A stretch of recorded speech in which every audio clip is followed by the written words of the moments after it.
Alamin Nabiyyina Muhammadin wa ala alihi wa sahbihi ajma'in wa man tabi'ahum bi ihsan ila yaumiddin, amma ba'd.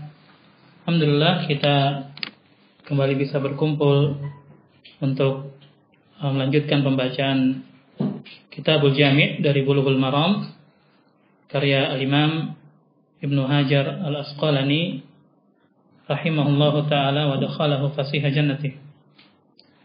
Baik, langsung saja. Pada pertemuan yang lalu kita membaca suatu hadis, hadis yang dikeluarkan oleh Imam Muslim, dari jalan sahabat Abu Hurairah radhiyallahu taala anhu.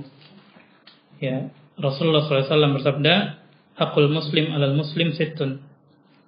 Idza laqitahu fasallim 'alaihi wa idza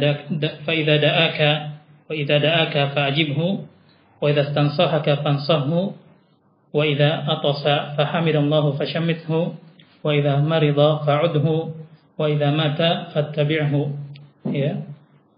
Kita sudah baca hadisnya, akan tetapi belum sempurna penjelasan atau catatan-catatan yang terkait dengan hadis ini.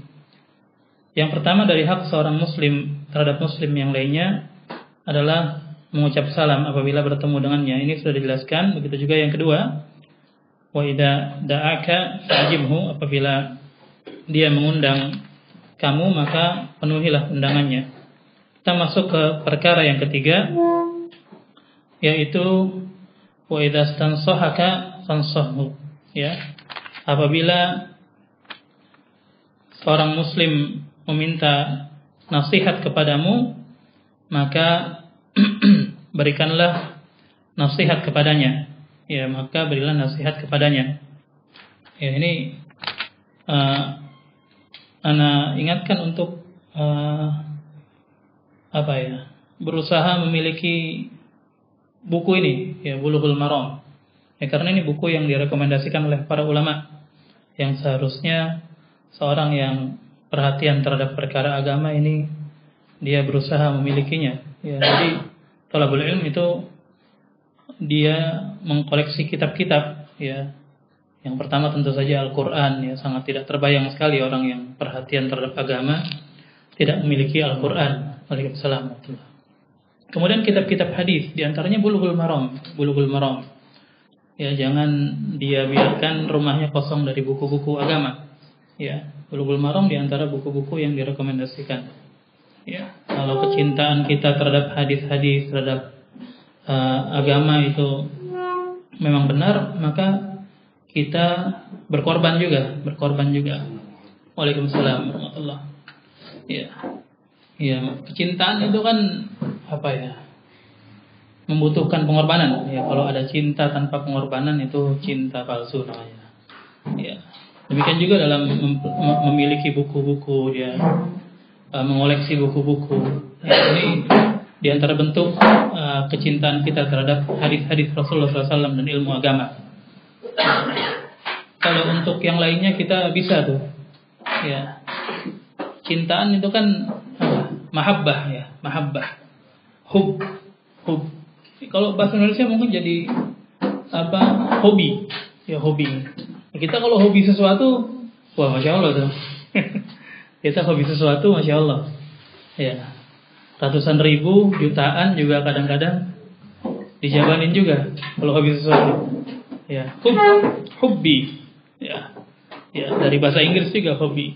Jadi bahasa Indonesia, kecintaan. Nah, kalau kita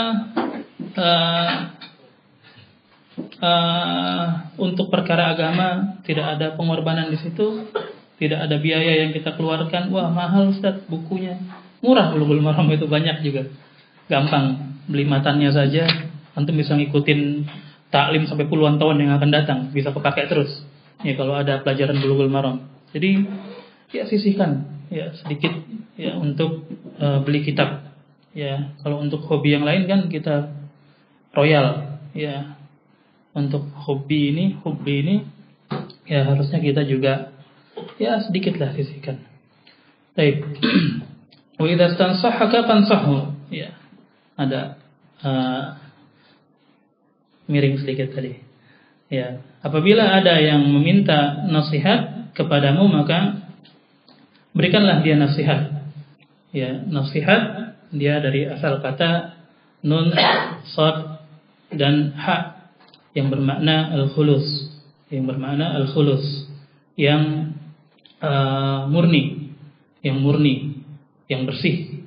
Jadi kalau dikatakan nasahtul asl, ya saya menasah asal madu, artinya saya memisahkan antara kotoran-kotoran dengan madu murni, sehingga yang tersisa adalah sesuatu yang murni. Nah, itu nasihat namanya. Itu nasihat namanya. Jadi sesuatu yang murni dari diri kita berupa kebaikan. Makanya dikatakan ad-dinun nasihah. Agama itu nasihah. Ya, jadi sesuatu yang benar-benar ikhlas, yang murni, lillah wa li rasulih. Ya, makanya jadi nyambung maknanya kan. Maksudnya nasihat kepada Allah itu kita beramal ikhlas karena Allah. Apa yang datang dari kita itu murni. Ya, murni untuk Allah Subhanahu wa taala, ya. Bukan Allah kita nasihati, bukan dengan nasihati terminologi bahasa Indonesia, bukan. Jadi nasihat itu maknanya seperti itu asalnya. Ya, memurnikan sesuatu.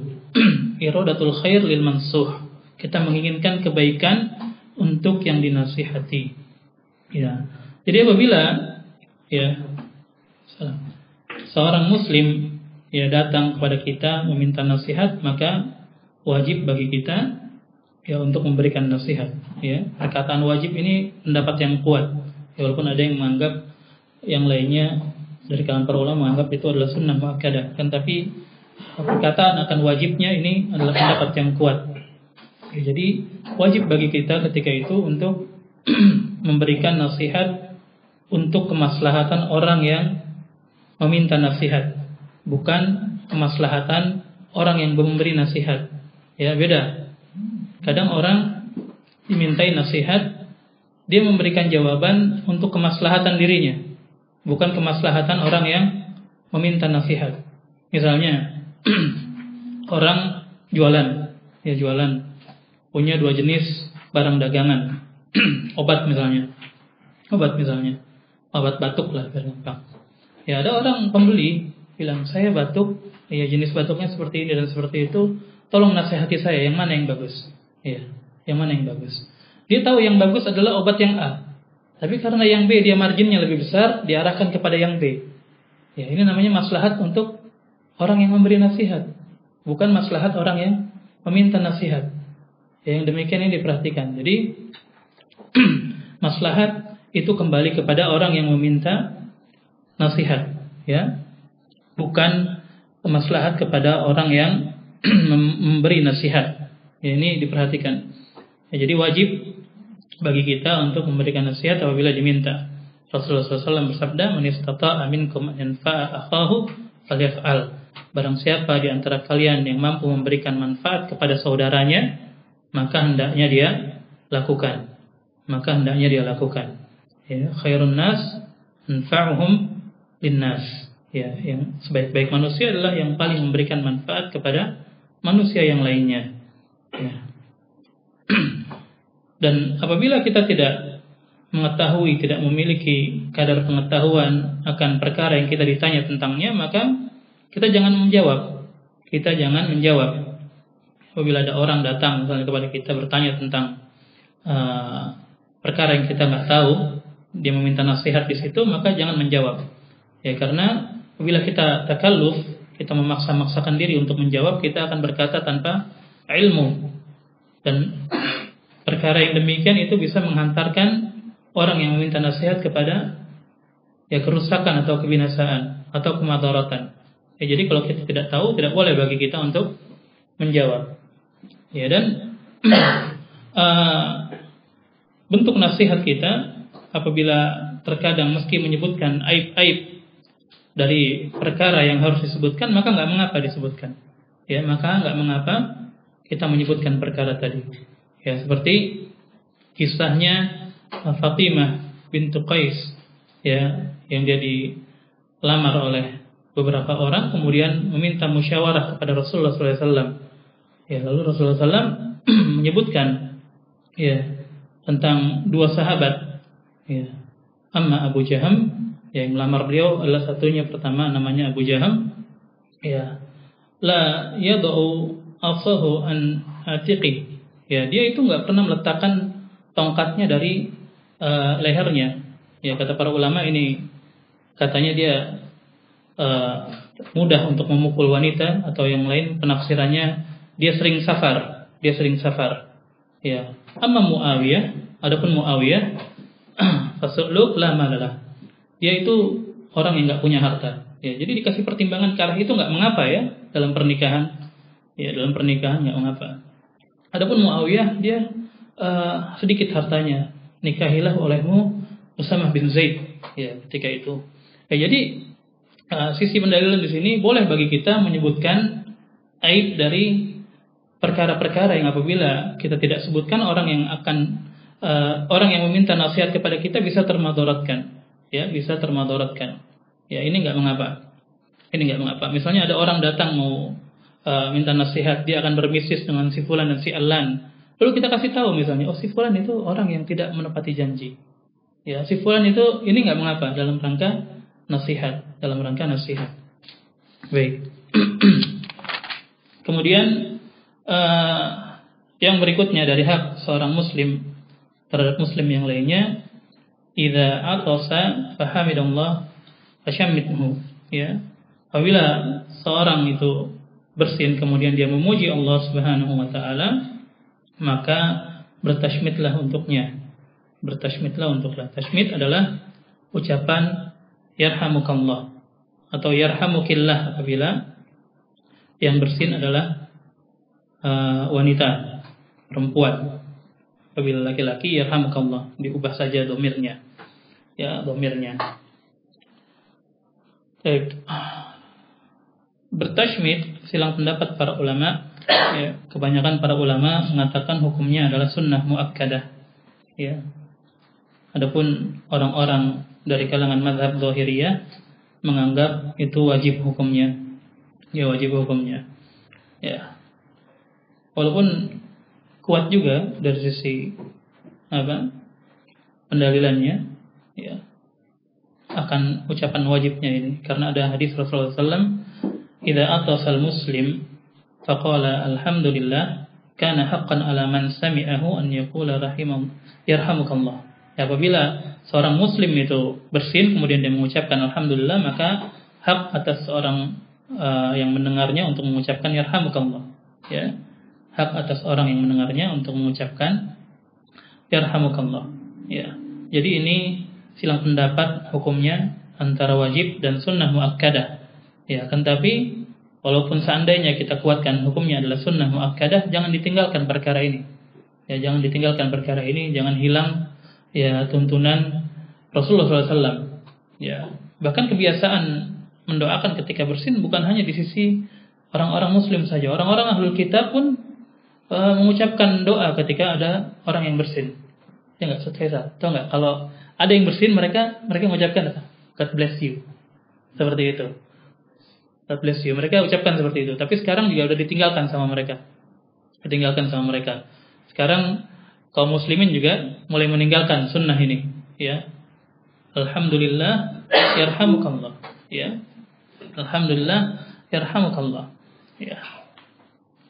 Dan mengucapkan alhamdulillah ini hukumnya sunnah. Ya, adapun yang diperselisihkan tadi adalah menjawab ya bertasmidnya. Ya, alhamdulillah boleh juga datang riwayat dengan alhamdulillah ala kulli hal. Ya, ini juga datang riwayat seperti itu. Ya. Adapun kalau alhamdulillahirabbil alamin ini ada riwayatnya tapi riwayatnya lemah.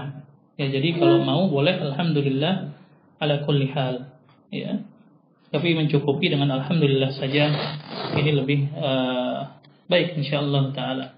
Ya, Anda pernah dengar ada orang yang beristihza, ya, dia ucapkan ketika dia bersin dia ucapkan alhamdulillahirabbil alamin arrahmanir rahim sampai selesai Al-Fatihah.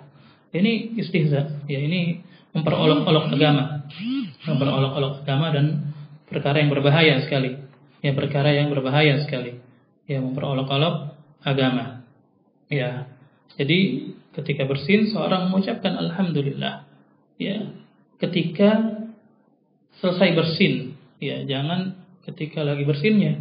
Ya nanti kadang-kadang lafadznya berubah-ubah tuh. Iya kan? Kadang sambil bersinnya diucapkan gitu ya. Nanti udah nggak jelas itu dah. Ya, jadi setelah bersin diucapkan alhamdulillah. Karena ketika seorang bersin itu mengeluarkan penyakit-penyakit. Ya, dan namanya bersin itu kata para ulama itu goncangannya besar sekali, seperti gempa bumi katanya di dalam tubuh. Dan ketika itu organ kita tetap berada pada tempatnya, penyakitnya juga keluar, maka hendaknya kita bersyukur kepada Allah Subhanahu wa taala. Ya. Mengucapkan alhamdulillah. Ya. Rasulullah SAW bersabda dalam hadis yang diriwayatkan oleh Imam Hakim dan Al-Baihaqi, ya, idza atasa ahadukum falyukhfid falyadha kaffaihi ala wajhihi walyukhfid biha sautahu. Ya. Apabila salah seorang dari kalian bersin, maka hendaknya dia meletakkan kedua tangannya, kedua telapak tangannya di wajahnya. Ya. Ya, ini diantara tuntunan Rasulullah SAW. Bisa dengan dua telapak tangan atau dengan tisu atau sapu tangan. Ya, atau kain kalau misalnya kita, atau lengan baju. Yang penting ditutup. Ini diantara adab. Diantara adab. Ya. Diantara adab. Jangan terlalu apa ya? Kalau bersin-bersin aja gitu ya, lepas ya, lega, kayak barbar sekali gitu katanya. Ya enggak, Rasulullah mengajarkan seperti itu. Ya, dan kaidah kesehatan juga kan seperti itu kan, nggak boleh kita bersin menghadapkan bersinnya ke orang. Ya, kemudian Rasulullah SAW menyebutkan juga, falyukhfid sautahu, hendaknya dia merendahkan suaranya. Ini jangan. Terutama bapak-bapak kadang menggelegar sekali, ya. Ya. Iya, bikin kaget gitu, bikin kaget. Kalau punya anak bayi tidur bangun biasanya, bapaknya bersin kenceng banget itu nggak disyariatkan seperti itu. Kita menutup wajah kita, kemudian berusaha kita tahan suaranya. Iya, jangan terlalu all out, ya, all out. Iya. Ini ditahan ya. Allahu musta'an. Ya, jadi ini adab bersin, ditutup dan ditahan suaranya, enggak dikeras-kerasin justru ya. Ini bikin kaget. Ya, bikin kaget juga menyelisihi sunnah Rasulullah SAW. Ya, menyelisihi sunnah Rasulullah SAW. Ya, apabila dia bersin, maka yang mendengar dia mengucapkan yarhamukallah, yarhamukallah. Ya, kalau yang bersin orang-orang kafir bagaimana? Dia mengucapkan alhamdulillah, seperti orang-orang Yahudi. Ya, karena Yahudi di Madinah, ya kan, Yahudi di Madinah itu yata'atasul. Mereka pura-pura bersin.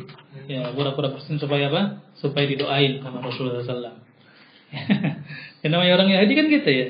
Tahu kebenaran apa tapi nggak mau ngikutin, tetapi masih cari-cari kesempatan kayak mengucapkan salam atau apa. Problematik mereka kalau kata sekarang. Ya, problematik. Ya. Mereka yata'atasun. Mereka pura-pura bersin supaya dapat doanya Rasulullah SAW. Tapi kita tidak doakan dengan yarhamukallah, langsung saja ucapkan yahdikumullah wa yuslihu balakum. Ya, semoga Allah memberikan kamu hidayah dan memperbaiki keadaanmu. Seperti itu. Ya, jadi langsung ke bagian akhirnya, ya. Karena kita tidak mendoakan rahmat kepada orang kafir, kita mendoakan hidayah dan perbaikan keadaan mereka. Demikian juga ketika mengunjungi mereka ketika sakit, maka kita enggak mendoakan supaya kamu cepat sembuh, enggak. Ya, tapi supaya Allah perbaiki keadaanmu. Karena sembuhnya seorang kafir di atas kekafirannya ini hanya menambah dosa dan kemaksiatan. Ya enggak? Orang kafir kan setiap hari dia melakukan kesyirikan, berbuat dosa dan kemaksiatan. Ini kan menambah kezaliman. Maka kita doakan hidayah, doakan perbaikan dari keadaannya. Seperti itu. Ya. Apabila orang kafir bersin, ya mengucapkan alhamdulillah, langsung kita doakan yahdikumullah wa yuslihu balakum, ya. Ini juga yang diucapkan orang yang bersin apabila ya ucapan alhamdulillahnya ditasmid oleh orang lain. Kita bersin, alhamdulillah, orang lain mengucapkan yarhamukallah, maka sunnah baginya untuk mengucapkan yahdikumullah wa yuslihu balakum. Ya. Kemudian apabila bersinnya berulang, kita jawab terus, ya, jawab terus. Apabila sudah lebih dari 3 kali, maka kita tidak perlu menjawab lagi. Kita tidak perlu menjawab lagi. Cukup kita doakan dengan kesembuhan, afiyah, atau yang misalnya afakallah atau syafakallah. Ya, seperti itu. Cukup 3 kali saja. Jangan banyak-banyak. Kemudian yang berikutnya, ya. Yang berikutnya Al-Imam Abu Daud, ya, sebelum yang berikutnya. Al-Imam Abu Daud pernah dia mendengar orang lain bersin, ya, mengucapkan alhamdulillah. Dia dengan orang yang bersin, dia terpisah sungai. Ya, lalu Imam Abu Daud ya, Sahibus Sunan, ya, Sulaiman bin Ash'as Sijistani, dia nyewa orang yang menyeberangkan dia dari satu sisi sungai ke sungai yang lain. Dia sewa, bayar 1 dirham ke tepi yang lain, cuma mengucapkan yarhamukallah. Ya. Ketika ditanya kenapa sampai segitunya, saya khawatir ini orang ini mustajab doanya, makanya saya pengen dia doain balik lagi. Gitu. Jadi sesemangat itu para ulama, ya, dalam mencari celah-celah kebaikan. Padahal Imam Abu Daud kurang apa coba? Imam Abu Daud, ya, orang yang paling mirip dengan Imam Ahmad, ya, orang paling mirip dengan Imam Ahmad, ya, cara pengajarannya, cara berpetunjuknya, cara mengajarnya, ya, mirip, ya, sampai gurunya Imam Ahmad terus ke Ibnu Mas'ud mirip dengan Rasulullah SAW, ya. Kemudian yang berikutnya di antara hak seorang muslim terhadap muslim yang lainnya, idza marada fa'udhu, apabila dia sakit maka kunjungi dia, ya, jenguk dia, ya. Kebanyakan para ulama yang mengatakan bahwa hukumnya adalah sunnah, ya, sunnah saja. Akan tapi yang benar, kata Syekh Ibnu Utsaimin, beliau menguatkan ini adalah fardu kifayah, ya, fardu kifayah. Jadi wajib bagi seorang dari kalangan kaum muslimin untuk menjenguk saudaranya yang sakit. Ya, ini menurut Syekh Ibnu Utsaimin, apabila tidak ada orang yang menjenguk, mereka tahu ada yang sakit, tidak ada yang menjenguk, maka yang lain ikut berdosa. Ya.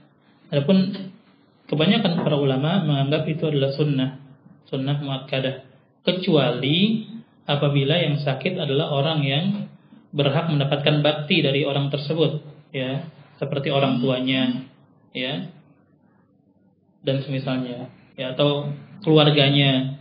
Nah, ini menjadi wajib, ya, menjadi wajib, ya, bagi orang yang menganggap itu adalah sunnah muakkadah.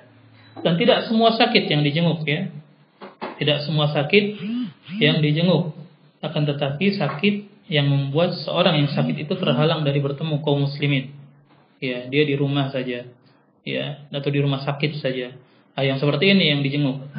Ya, kalau cuman sakit-sakit dikit masih keluyuran naik motor juga, kita ke rumahnya juga lagi nggak ada. Ini tidak diwajibkan atau disunnahkan untuk menjenguk. Ya, kita ke rumahnya udah bawa buah juga, lagi kelayapan. Allahu musta'an. Seperti itu. Jadi yang wajib yang seperti itu, ya, yang membuat seorang terhalangi dari bertemu manusia, ya, terhalangi dari bertemu manusia. Kemudian di antara adab ketika seorang menjenguk saudaranya yang sakit adalah mendoakan, ya, doanya ma'ruf, la ba'sa tahurun insyaallah, ya, la ba's itu tidak mengapa, tahurun insyaallah, ya, insyaallah ini akan membersihkan dari dosa-dosa dan kesalahan orang yang sakit. Ya, ini doa ini diiringi juga dengan kalimat-kalimat yang mendukung doa ini. Ya ini kan mendatangkan optimisme, mendatangkan menenangkan pikiran orang yang sakit juga. Ya, kita tenangkan orang yang sakit. Ya, jangan kita ucapkan la ba'sa tahurun insyaallah tapi ditakut-takutin, ini nggak cocok. Ya, la ba'sa tahurun insyaallah. Terus dia cerita, kemarin tetangga saya ada yang sakit begini nih, nggak lama. Nah ini kan nggak cocok, ya. Karena dimaklumi bagi orang yang mengerti pengobatan bahwa optimis, ya, sugesti untuk sembuh ini bagian dari pengobatan. Ya. Ada orang yang dikit-dikit minta obat sama tabibnya. Pernah tabibnya ngasih kapsul kosong aja sembuh. Kenapa? Karena sugestinya. Dia udah minum dari tabib ini, kayak gitu. Jadi kita tanamkan optimisme, ya. Kita tanamkan pikiran-pikiran positif, ya. Jangan labak satahurun insyaallah tapi dibuat berat. Ya, takut-takutin, ya, diingetin utang, ya kan? Nanti kalau kamu mati bagaimana? Ini kan nggak cocok, ya nggak cocok, ya. Kita ingetin perkara-perkara yang membuat dia bahagia, ya, membuat dia bahagia. Jangan justru diberat-beratkan seperti itu, ya. Jangan justru diberat-beratkan seperti itu. Kita hibur, ya, kita doakan untuk bersabar, ingatkan pahala dari sisi Allah Subhanahu wa taala. Demikian juga di antara adab adalah kita tidak berlama-lama di sisi orang yang sakit, ya, kecuali apabila diminta. Ya, terkadang kan ada orang-orang khusus yang ingin dia itu berlama-lama dengannya ketika sakit, dari kalangan sahabatnya atau yang lainnya. Ya, ketika berduaan, ya, dimasukkan kegembiraan kepada orang yang sakit tadi, ke hati orang yang sakit dengan, ya, dia bercerita tentang pengalaman yang menggembirakan dari perkara-perkara yang mubah. Ini perkara bagus, ya, yang memasukkan kebahagiaan dan kegembiraan ke hati orang yang sakit. Akan tapi selain dari itu tidak berlama-lama, ya, tidak berlama-lama kita berada di sisi orang yang sakit. Malah kadang ngobrol, ya, malah pernah lihat, ya, yang tiduran di tempat tidurnya itu orang yang jenguk. Ya, ini pernah lihat kayak gitu. Ya ini kan, waduh gimana ya, udah terbalik. Ya, kemudian juga di antara sunnah ketika menjenguk orang yang sakit kita meruqyah, ya, meruqyah tanpa diminta, ya, tanpa diminta. Kita doakan kepada orang yang sakit, ya, As'alullahal karim rabbal arsyil azim an yashfiyak. Ya, kita doakan itu sebanyak 7 kali. Ya, datang hadis tentang keutamaan doa tadi ketika kita membacakan doa tadi di sisi orang yang sakit. Ya, jangan nunggu orang itu minta ruqyah. Ya, jangan nunggu orang minta ruqyah. Kita ruqyah saja. Ya, kita doakan, ya, dengan doa yang tadi atau doa-doa yang lainnya. Enggak mengapa insyaallah. Kemudian kalau yang sakit orang kafir bagaimana? Orang yang kafir sakit gimana? Ya, apakah boleh dijenguk? Jawabannya boleh dijenguk apabila ada maslahatnya. Ya, terutama maslahat yang berkaitan dengan agama, ya, bukan maslahat yang berkaitan dengan dunia. Ya, karena kalau maslahatnya berkaitan dengan dunia, yang ada justru adalah suudzon dari orang-orang kafir nanti kepada kita. Tapi maslahat yang berkaitan dengan agama, seperti contohnya ketika Abu Thalib berada di sakit yang beliau wafat di situ, ya, Rasulullah SAW menjenguk Abu Thalib, ya, menginginkan apa? Supaya pamannya masuk Islam, ya. Kan tapi qadarullah sudah ada 2 orang ketika itu, Abu Jahal kalau tidak salah dengan Abdullah bin Abi Umayyah. Ya, Abdullah bin Abi Umayyah ini masuk Islam di Fathu Makkah. Ya, ya, ada 2 orang ini yang yang ikut memberikan pengaruh jelek, ya, kepada Abu Thalib, sehingga akhirnya qadarullah Abu Thalib wafat dalam keadaan kafir. Ya, demikian juga kisah tentang Rasulullah SAW yang menjenguk seorang anak, ya, dari Yahudi, ya, yang biasa menyiapkan keperluan beliau untuk wudu, membawakan air. Ya, ketika ditanya atau Rasulullah SAW bertanya, kemana anak Yahudi ini, anak muda Yahudi ini? Ya, lalu dikabarkan bahwa anak muda itu sakit, ya, sakit. Lalu Rasulullah SAW langsung tuh menjenguk, ya, seorang anak muda Yahudi. Ya, Masya Allah, ya, ini adab, ya, bersegera ketika tahu. Langsung sendirian, nggak ngajak-ngajak dulu, kumpul full satu mobil baru berangkat. Kalau belum kumpul satu mobil, besok lagi. Tahu-tahu udah sembuh orangnya. Rasulullah SAW, kenapa? Rasulullah SAW bersegera ya mendatangi anak muda Yahudi tadi, ya anak muda Yahudi tadi, ya. Lalu Rasulullah SAW mendakwakan Islam, ya, ya mengajaknya untuk masuk Islam. Lalu si anak muda tadi melihat ke wajah ayahnya, ya, seakan-akan minta persetujuan. Ya, lalu orang Yahudi tadi berkata, "Ati' Abul Qasim." Ya, taatilah, ikutilah, turutilah Abul Qasim, yakni Rasulullah SAW. Ya, masuk Islam anak muda Yahudi tadi. Kemudian nggak lama, ya, dia wafat. Ya, dia wafat. Ya, ini tujuan dari menjenguk orang yang sakit dari kalangan orang kafir, yang mendakwahkan Islam. Ya, bukan untuk menjilat supaya dapat kedudukan, supaya dibilang, wah ini loyal sama saya, ya, supaya dapat promosi, enggak, ya, untuk mendakwahkan agama, dakwahkan agama, ya. Ya, Rasulullah SAW bersabda, "Alhamdulillahilladzi anqadhahu minan nar." Ya, segala puji bagi Allah yang menyelamatkan dia dari api neraka. Ya, tetap dikembalikan kepada Allah Subhanahu wa taala. Ya, seperti itu seharusnya seorang dai ilallah, tidak menyandarkan segala sesuatunya kepada dirinya. Ya. Jadi apabila yang sakit adalah orang kafir, silakan dijenguk. Ya, apalagi yang bukan kafir. Apalagi yang bukan kafir, hanya sekedar orang yang kurang istiqomah dalam beragama. Ini tetap dijenguk, ya, tetap dijenguk. Ya. Justru ini menjadi syiar, ya, syiar, ya, syiar dakwah, ya. Karena orang kadang-kadang dengan hadis-hadis, dengan ayat-ayat dia nggak kena dia, tapi dengan akhlak ya, dia akan ingat ketika saya tergeletak sakit, nggak ada yang jenguk, ini si fulan jenguk saya ini, ya, jenguk saya ini, seperti itu. Itu akan diingat biasanya, akan diingat. Ya, orang tua dari anak Yahudi tadi saja, dia luluh juga kan, bagaimana hasadnya Yahudi kepada Rasulullah SAW dan kaum muslimin. Dia katakan, "Ati' Abul Qasim." Ya, taati Abul Qasim. Ya, bagi kita yang mengetahui saudara kita, tetangga kita ada yang sakit, jenguk. Ya, kita jenguk. Ya, dan jenguk ini ibadah, bukan balas jasa. Sekali lagi Anda ingatkan. Ya, pernah ingatkan di kesempatan yang lalu, bukan karena dia dulu waktu saya sakit dia jenguk, sekarang kita balas. Enggak, ya. Kita melakukannya karena ini adalah ibadah. Baik. Apalagi kalau yang sakit adalah kerabat, ya, kerabat dari orang tua atau kakak atau adik atau sepupu. Ya, maka lebih ditekankan lagi kita untuk menjenguknya. Baik, kita agak cepat. Kemudian yang berikutnya, idza mata fattabi'hu. Apabila wafat dari kalangan kaum muslimin, maka kita mengikuti jenazahnya. Kita mengikuti jenazahnya.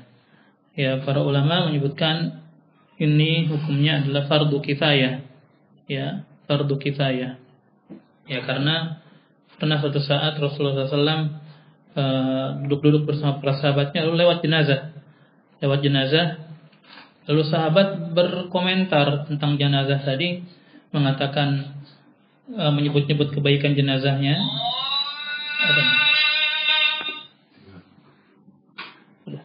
Menyebut-nyebut kebaikan jadi jenazah tadi, lalu Rasulullah SAW menyebutkan wajibat atau wujibat, setelah wajib, ini wajib masuk surga. Ya, kemudian datang jenazah lagi, disebutkan tentang kejelekannya, Rasulullah SAW bersabda seperti itu juga, wajibat atau wujibat. Ya, yang jadi sisi pendalilan adalah Rasulullah tidak ikut mengantar jenazah tadi, menandakan hukumnya itu bukan fardu ain, yang melainkan kifayah saja, ya.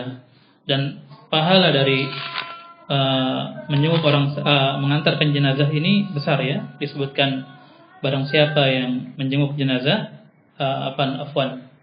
mengantar jenazah, mensolati jenazah hingga dikuburkan, maka dia mendapatkan pahala 2 qirat. Ya, 2 qirat itu yang paling kecilnya seperti Gunung Uhud. Ini kita segerakan saja. Barangkali kita cukupkan di pembahasan ini. Sebenarnya ada beberapa sisi dan titik pembahasan, akan tapi waktunya sudah habis ya. Allah syafaat. Sudah selesai. Mungkin ditutup dengan pertanyaan apabila ada pertanyaan. Kalau nggak kita cukupkan, siap-siap sholat asar. Baik, ada soal? Tadi lafaz yang mendoakan ketika orang sakit itu As'alullahal karim Rabbal arsyil azim an yashfiyak. Nanti mungkin di share aja di grup ya. Hadisnya dari Ibnu Abbas kalau tidak salah, apabila seorang mendoakan orang yang menjenguk orang yang sakit pada sakit yang dia tidak ditakdirkan wafat di situ, kemudian didoakan dengan doa ini, Allah akan sembuhkan dari penyakitnya. Diucapkan 7 kali di sisi orang yang sakit. Allahu a'lam. Pengetahuan yang sakit itu cuma pengetahuan itu saja. Dengan pengetahuan pun nggak masalah. Tapi lebih bagus lagi tanpa pengetahuan. Ya, nggak apa-apa juga kalau di sentuh juga nggak apa-apa. Allahu a'lam. Ada lagi? Kalau nggak ada kita tutup. Yang dari Banat juga nggak ada kayaknya. Baik, jazakumullahu khairan ala husnil istima'. Naktafi bihadza. Sallallahu ala nabiyyina Muhammadin wa ala alihi wa sahbihi wa sallam. Subhanakallahumma bihamdika asyhadu an la ilaha illa anta astaghfiruka wa atubu ilaik. Assalamualaikum warahmatullahi wabarakatuh.